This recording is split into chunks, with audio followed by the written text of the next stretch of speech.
door, and then we're going to chat, and then you'll be able to leave. Okay, it's all safe. It's good, yeah. Mom's here. Mom's here. Now, I could sit here or there, whatever. You do whatever you do.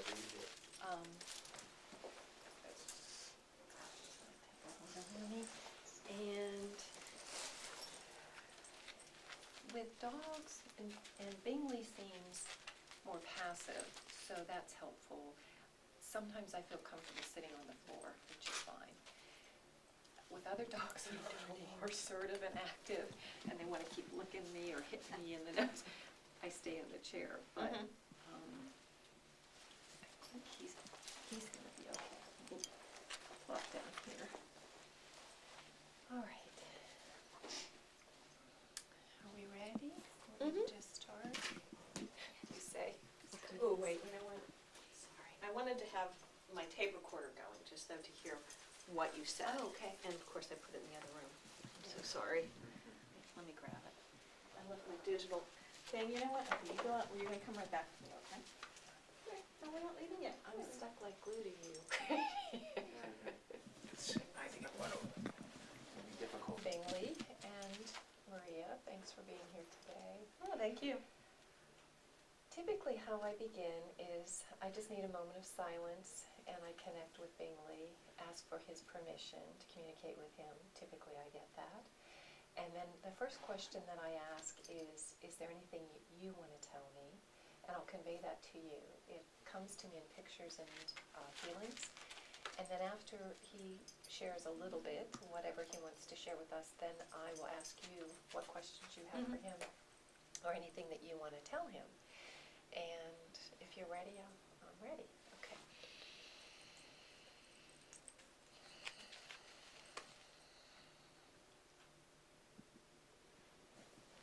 Oh yes, certainly he says I have his permission. Okay, thank you.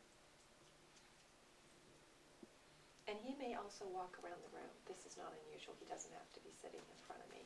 Some people, I just need to clarify that.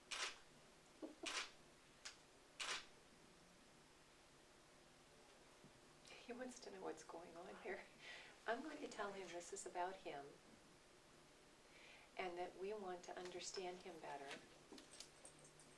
and you want to understand him better. So anything that he wants to share with us, we'd like to know, and we welcome that information. So how are you feeling otherwise?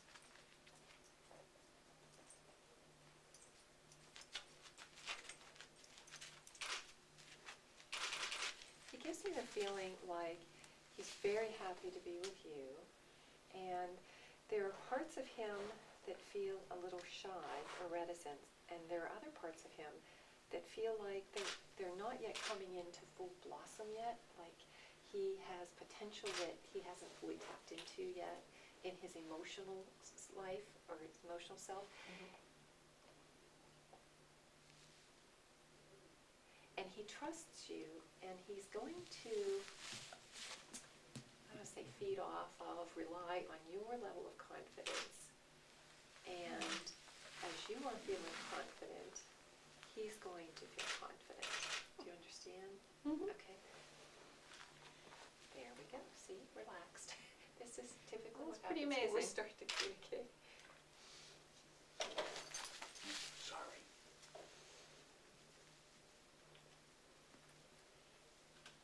He says he likes people, and he wants you to know that. There might have been some instances where he shies away from certain people, but he says he has reasons for that. But typically he likes people. Do you understand? Okay.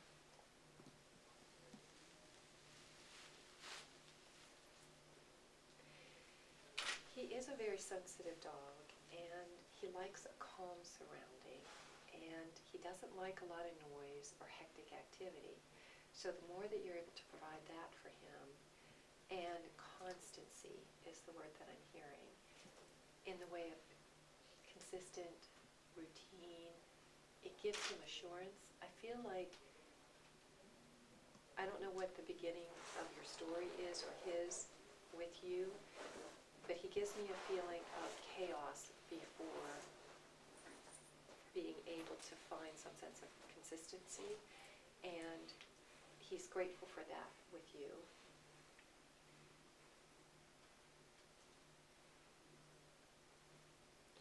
there's another dog he seems to like, but can be a little bit much for him. And this dog appears to me a little bit like a brown color, maybe with long fur, rather than, you know, a dog that would look like him. Can you place who that would be? He's been around a dog, and it's like medium size. It's a darker fur, more than like a golden retriever, unless it was a really darker fur. And liked meeting this dog, but this dog was a little more physical than what Bingley. Can you place who that is yet? We have any number of dogs along our walking route, Okay. and he's been approached by a number of them. Okay. None that are particularly long-haired, but dark. Dark colored? Yeah. Okay. And there is a very nice but very vocal neighbor dog that actually does kind of have longer hair. Now that you mention, he comes to his side of the fence, and they bark at each other. Okay. Do you know the name of that dog? I don't. Okay. They're a far neighbor on the other side. Okay. Does he know the name of it? Probably not. I don't hear names as easily as I would I'd like to. Uh-huh. I keep asking for that. Yeah. We're working on it. Huh. I'm thinking that's who it is. When I ask about the neighbor dog and you said fence and everything, Bingley is feeling relaxed, comfortable, and like friend, you know. Uh-huh. Like, Oh. Bingley, is there anything else you want to tell me before we ask Maria what she'd like to ask you?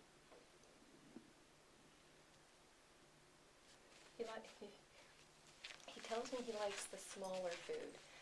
He shows me chunks. He used to get chunks, or doesn't, but he likes the smaller. Okay. Do you understand this? No, not really, but He must have been given something that was bigger before, and he says he likes the smaller, or the soft, a little bit softer. It's too, like, when he goes to bite into it, he doesn't like it to be too hard. He tends to inhale his food, so. Okay.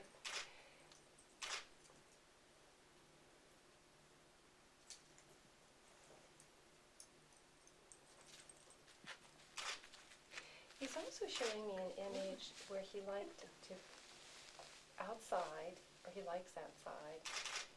I know we don't have many waterfalls in this area, but it reminds me of a waterfall, like running water, he showed me. Like a little area where there might be water coming down, and then... It is possible, now we certainly don't have a waterfall. It is possible, he was at his breeder's, who had a very lovely sort of rustic farm, and I know that there was a lot of, not a lot of, but some statuary and whatever. There could have possibly been like a bird bath or something. I mean, the grounds are really beautiful, but I only saw them in February when they were covered with snow. It's possible that he would, have remembered something. There was something he really liked about that land, or that outside area he showed me. Thank you, sweetheart. Love him. Okay, I'm going to pause and ask what questions you might have at this time, or anything that you'd like to convey to him. He's an enigma. He has, I'm sure, a really good heart. He's very loving. And yet he is so destructive. Okay. And I'm not sure if that's coming from a place of boredom or fear or just being a puppy. And I think we don't really know. We've had two very good animal trainers who have consulted on him. And he's learned a lot, and he is getting better with discipline. But he still does things that absolutely defy belief. And I don't know if he knows that these are bad behaviors. Okay, let me just talk with him about that in general, and then I want to get into specifics, because as soon as you start talking about that, some of it is puppy energy. I just feel like this vital energy that came through me, like I got to do something with this. I got to find an outlet for this. And part of whatever the behavior is from that.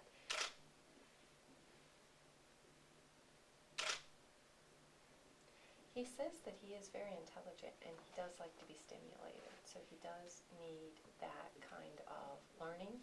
Mhm. Right, I know, I understand. All right. Hmm.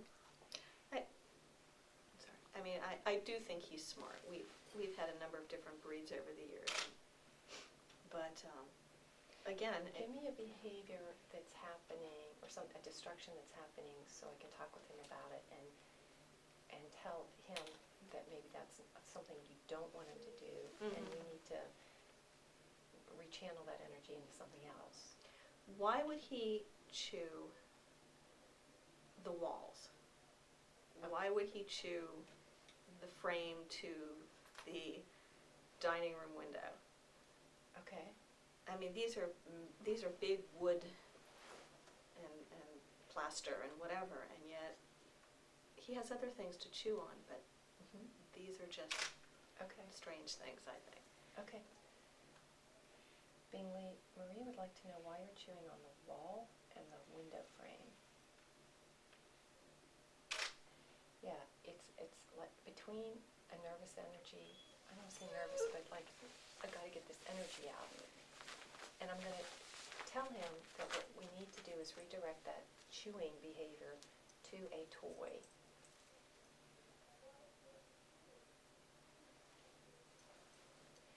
He's showing me, when I ask him what kind of a toy he likes to chew on a toy that gives.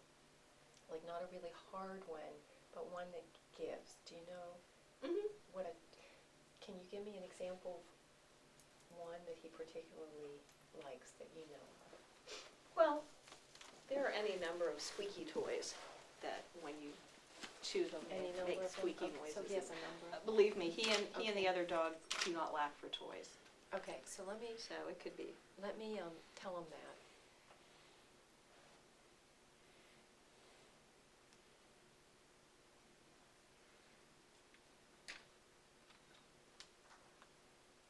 I'm thanking him because when we communicate with an animal, we want it to be in a positive light.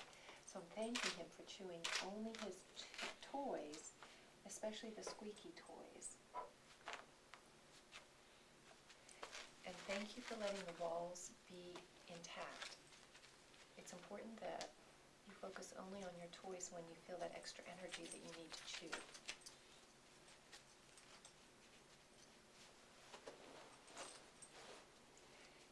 Yeah. Okay. And speaking of chewing, Yes. we have another dog. He decides that the one thing in life that he really wants to do with the other dog is bite the other dog's ears. Okay. And he knows the other dog doesn't like this. He has to know it because the other dog yelps or growls.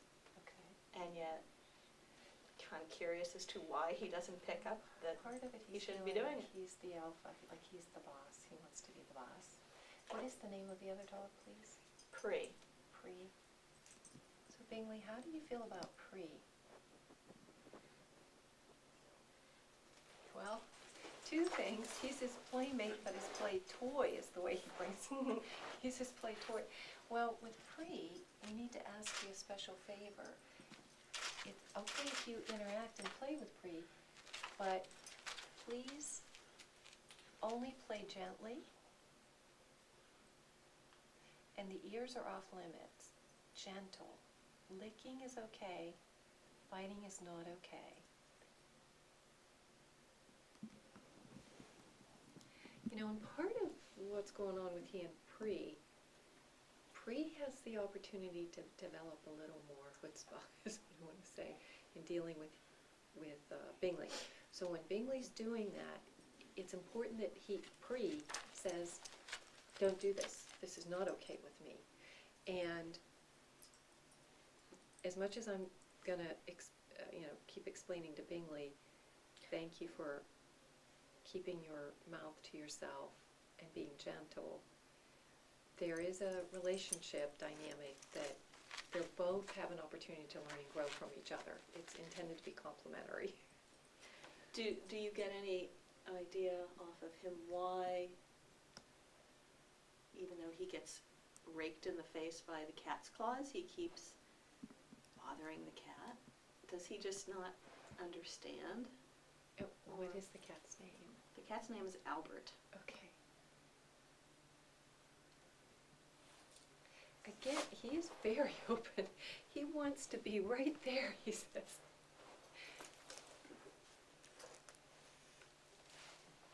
He says he's not giving up. It's not that he's going, in our human perception, we learn, it's like, oh, if someone hurt me, I'm not going to go back there. Mm-hmm. But he's trying to make friends. He keeps trying. He says he keeps trying. So, So he thinks he's making friends yeah. So I'm going to, by pouncing on the cat. yeah, this is his play. This is his play. He's considering Albert his playmate too. So let me say that there's another way, especially for cats, to approach a cat to be a playmate. And because of their difference in body size, the cat may feel a little threatened by him. So it'd be helpful if he's a little gentler with Albert, and also understanding that he has a different body form that could be scary to Albert. And we'd like him to be gentler when he approaches Albert, so Albert doesn't feel as threatened and he won't attack them.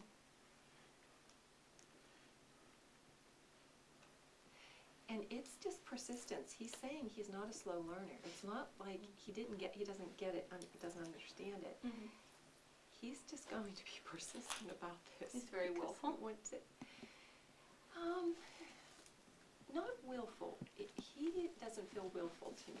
He just feels youthful, fun, playmate, wants to make friends, and really kind of lets bygones be bygones, so that like if Albert scratched him in the face 5 other times, he's just not going to hold that against Albert and really wants to be friends.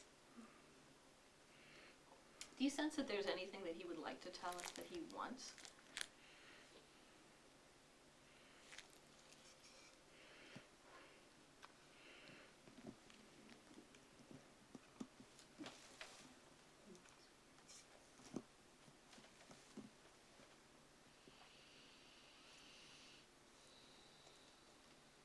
Well, and when I ask him that, he says, well, like, what do you mean? So I'm showing him, like, food or walks or playing with other animals, and he feels like those needs are being met. I'm going to ask him if there's anything in the way of needs not being met that might be helpful for him. Mm-hmm.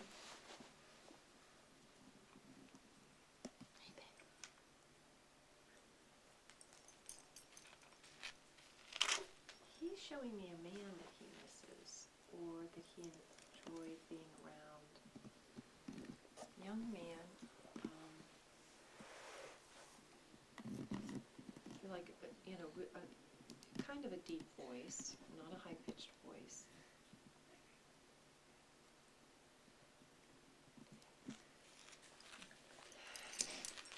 I don't know if that's someone that you know, or he knew him before. Mm-hmm. Does that description sound like anybody you know, that maybe he visited and hasn't been around? He's medium tall. I'm going to just tell him, because I get the feeling like this was someone he knew from his past who was really very lovely and kind to him, Mm-hmm. but that he most likely isn't going to see him again.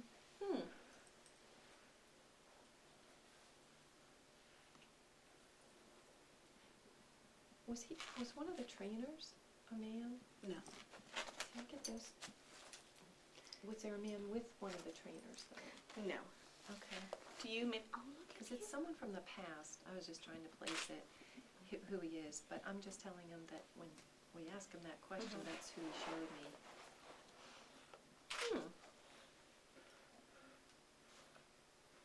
He just seems open, though, to making new friends. I really like that energy about him. But when he goes on walks, I mean, that's one of the things we're trying to, he just cannot control himself when he sees another dog. It's suddenly just total frantic, all over the place. And, while I applaud his enthusiasm, it's not safe for him to be, you know, all over the place and running and getting up in the other dog's face. Okay, well, let me tell him that we're happy for his enthusiasm when he's meeting new friends. But it might be helpful to rein your energy in a little bit, especially when you're meeting other new dogs, that sometimes they might be a little concerned about your over-enthusiasm. He thinks he's a likable dog, so he's not concerned about that. And he is. So he's fine as far as he's concerned. Yes, he is. There's no room for improvement. Let me ask him how he feels about you. Okay. Is that okay? Sure. Yeah, it's okay. He loves you, and he's really meant to bring out a playful spirit in you. And Yeah, sometimes. and not so, like, I can understand this because I used to be really structured and kind of rigid, and as I'm aging and getting wiser, I'm softening a little and kind of going with the flow. And he's kind of inviting you to do that as well. He loves you dearly and respects you, but there's a part of him that really wants to bring out more of, like, your inner kid when you're with him, and allowing that to happen.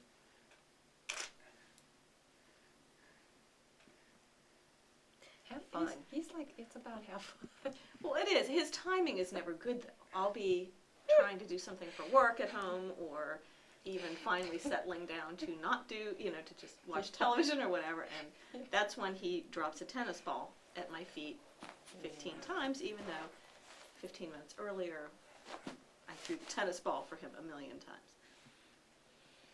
Well, let me tell him that we appreciate his vitality. However, there are times where you just need some rest and relaxation, and we appreciate him understanding that.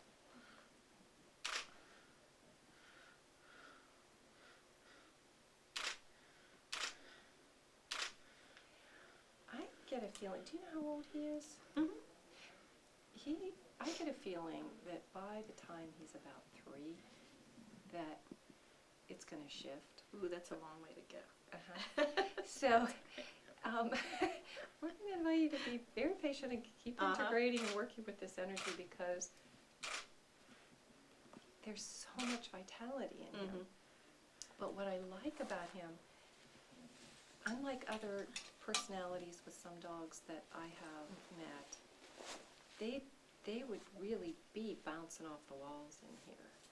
We'd talk and they'd calm down, but if they even had another dog, I've had people come in with 2 dogs, and they had to constantly, it was constantly disciplining them. And of course that has to do with the people too, and what they're working with, learning with their companion dog. But I really feel like there's going to be a shift here, and inviting you to be patient with him. And I totally get that. It's like with kids and everything else. You tend to think that when they're acting out that they're the only ones in the world who have ever done that, and I know they grow, and I'm wondering, and this is perhaps inviting more chaos. Would he be receptive, or in fact, perhaps settled by maybe another more playful dog in the household? Okay, let me ask him that. Well, yes. He's like, the more the merrier. So be careful about that one. That's what worries me. It might be even more. But let me see. As long as you would allow them to play in their active mode, it would satisfy. It'd be very satisfying for him, and probably for the new dog.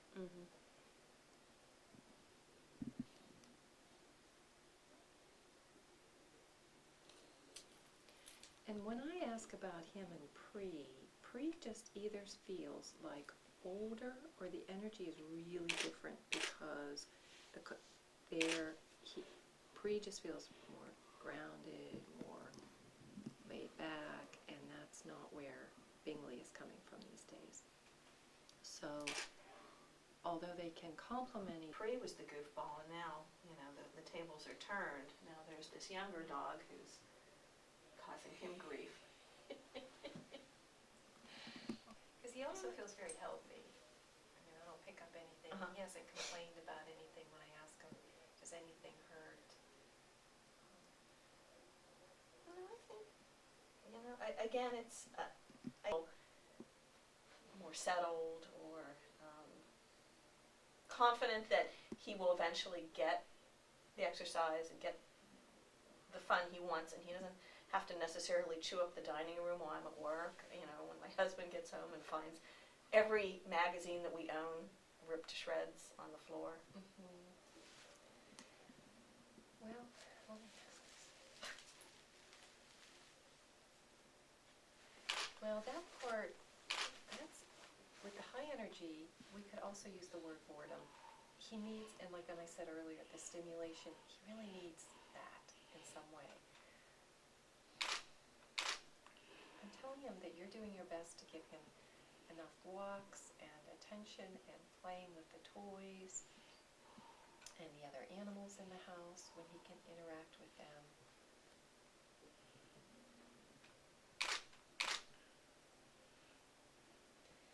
The only other thing I can think of that's coming through intuitively is if someone else could interact with him during the day or take him for a walk, like an extra walk or like that kind of situation that would help really discharge some of that energy. A memory's coming in, and this just happened recently. I visited with friends, and what they do with their new dog that is a puppy, he throws the ball up the steps.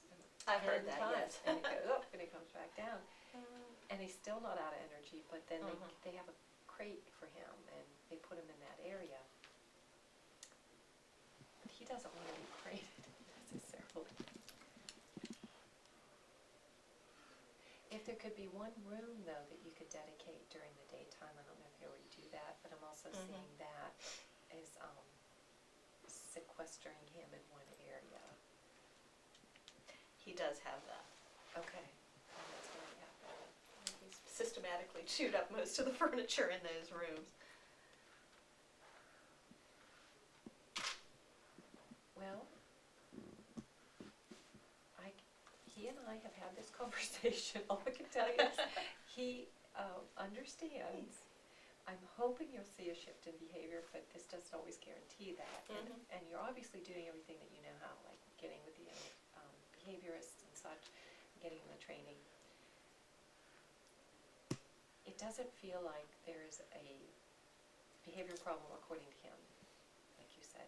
He's really being himself, and it feels good. The reining in that you'll do and the patience, it'll just all be an experimental recipe, I'll say.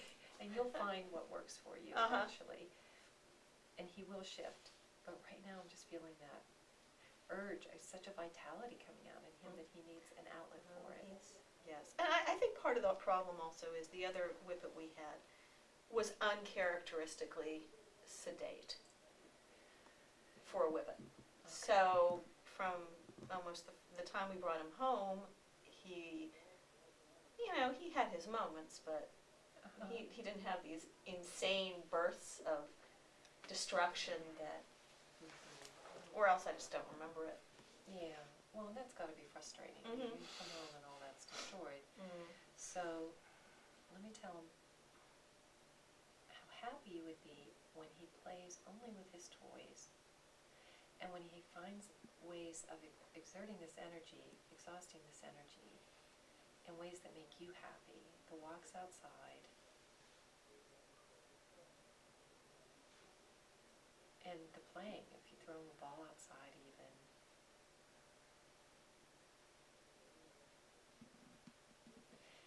Does he seem to listen to you, though, when you say enough or stop, or would you like me to reinforce that? That would be good. Okay, so like when you're walking and he's going a little crazy, what is your key word that you say?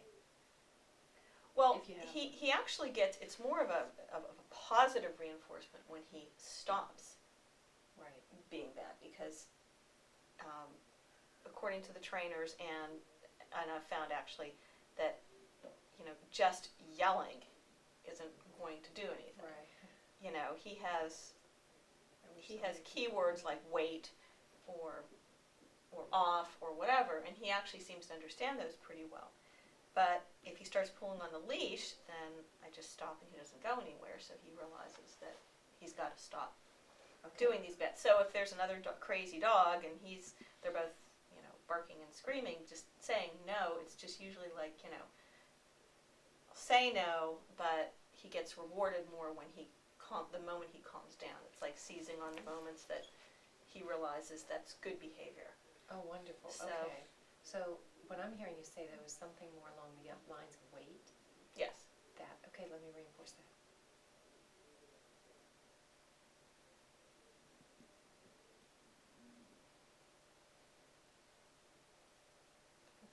He's so intelligent. Right away he says, okay. I said, now when your person Maria gives you the word wait, and I showed him the image of you on the leash, not you, him on the leash, you holding the leash, and you say wait, and there's other dogs bouncing around, that makes you very happy, and that's the positive thing to do. And he said, I know that. Like, he does know that. Do you think he's lying though? No, I don't. He's just saying that to get at, you know, to say, yeah, I'll do it. No, but just like any kid, you know, when we have that energy, Right. even though you're walking through the toy store and you're going crazy, and your mom says, "No, wait for me," and you're already down, you know, at the end of the aisle, look at all the toys. Sometimes the adrenaline kicks in, Mhm. and it's just overwhelming. But Mhm. Well, that's very sad. it can be, yes. But the good news is that he doesn't have this, any of that.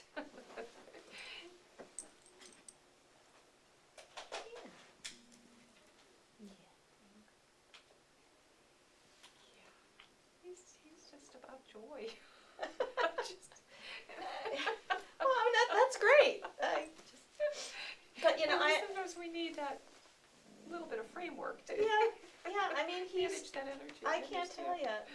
I had a TV network send me a screener, you know, of a promo of a show that I had to watch, and whoever came home just sort of put it on the counter where he could get it, and he destroyed it.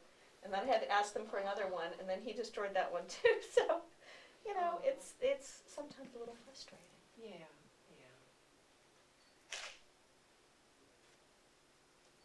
Well, it's just like a little kid too, though. Like we put those sockets in the socket, Uh-huh. those protectors, because a little kid is going to stick their hand in there even though you tell them not to.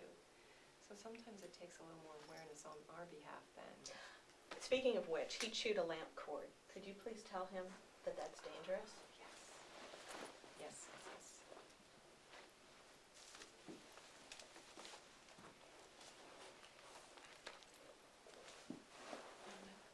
Again, I'm emphasizing chewing only the chew toy. Mm-hmm.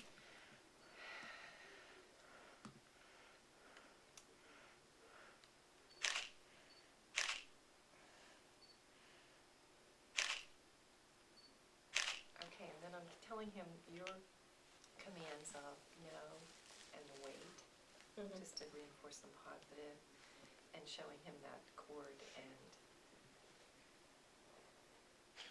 hopefully he will just leave that be now. Mm-hmm. I don't want him to find out the hard way. No, we don't. Anything else today? No. We're covering a lot of ground. Yeah. Well, let me thank him. Thank you so much, Bingley, for this opportunity to communicate with you today and connect in this way. I do hope that you will consider some of these behavioral shifts, because it would make Maria very happy. There's some things that you're doing that are really frustrating, and when you live in a human home, there have to be some rules, and just learning those can be helpful, and everybody can live in harmony. And then even outside walks, how important that is, that when Maria says wait, and the reward that you get, and then you will be able to still play with other dogs and have playmates and new friends. understand you're all about the joy. And we're going to be as patient as we can with that. He just says thank you. Oh, he's so lovely. Thank you so Thanks. much for being here Yeah, today. really. This was great. Oh, Thanks. see how wonderfully relaxed. I know, isn't that strange? Is that Yeah, actually, something you it's a little witnessed? too late now. I know you've signed off on him, but one thing I don't understand is why he curls up in a ball underneath the driver's side of the car, which is not actually a bad thing because it makes me not worry that he's going to jump all over me. But his association with car rides is always bad, and I don't understand that. As soon as you said that, that was a place that he could feel safest. Yes, okay. And again, I Okay. don't necessarily want him jumping all over the car because he is physically safer, and at least I know he's not going to be trying to jump into the front Well, let seat. me just add that. Let me talk about the car for a minute. Yeah, all right. There's a lot of stimulus for him. And again, some dogs that are a little more sensitive, all those sounds and the movement and it can be a bit much. Uh-huh. So I'm telling him that it's okay and that we appreciate him continuing to feel more relaxed when he's in the car. Okay. Great. Well, thanks. And we'll talk when the subject is not around. Stand up. Hey, Bing. There we go. See? Yeah. That's our indoor waterfall. I know. And it's really funny what you said about the waterfall because do you see a color? Well, I guess he doesn't see color, so there's Yeah, no... he does. Well, I see it through color. It was just like a little stream, like I could see water. Like they say it was this high, Maria, and falling down, and the water kept. Uh-oh. It just, I was really focused more on just the waterfall. Uh-huh. So maybe it was like more of a fountain. He looks like he's going to be sick. Hey, honey. Shh, shh. Go back outside, okay? We're gonna get some fresh air pretty soon. He had a lot of changes happening. Huh? You okay? Just let me know. As if we had not gone in yet. As if we had not done it. Okay. So I'm ready when Okay. I want to pronounce Renee's name right though. I think it's Takis, not Takis. Takis. Okay. Hi, I'm Maria Shulo. I'm the media writer at the Pittsburgh Post-Gazette. I have with me today Mr. Bingley, who is a one-year-old whippet. He is my one-year-old whippet. And Mr. Bingley is going to be taking a visit with Renee Takis, who is a psychic who does animal and people consultations. She is going to be asking Bingley a couple of questions we'd love to know the answers to. Things like why he is destroying our dining room and will he please stop biting the ears of our greyhound. It's going to be an interesting experience. I'll just get Bingley down here for people. I know, Bingley.